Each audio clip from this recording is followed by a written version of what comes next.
Après le 7e ciel en 2010, Ayé, fraîchement sorti de ce studio d'enregistrement, est désormais sur le marché du disque librevillerois. La longue absence de Jude sur scène s'explique. L'artiste réservait à ses fans une composition riche en sonorités puisée de l'immense culture gabonaise. C'est un album de 12 titres qui sont l'illustration du quotidien de la société.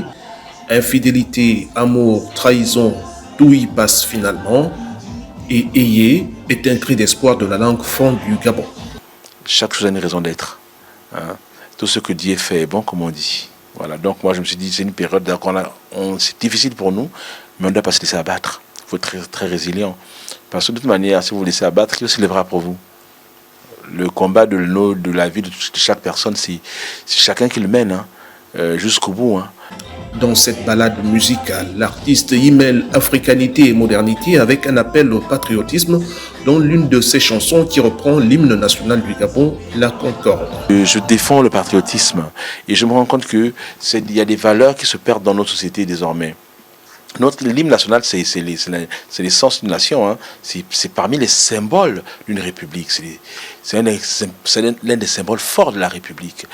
Et je me suis rendu compte qu'il y a plein de gens, plein de Gabonais, de nombreux Gabonais, notamment les plus petits, qui connaissent pas, qui ne savent pas chanter l'hymne national, à part le refrain et peut-être un seul couplet. Je me suis dit non, ça va pas comme ça. Il faut qu'ils apprennent l'hymne national du début à la fin. Et là, on a fait le morceau, l'hymne, on a fait tous les couplets. Pour le moment, pas de concert en vue. Arnold Jude s'investit d'abord dans la promotion nationale et internationale de son nouvel album avant d'établir un programme de spectacle.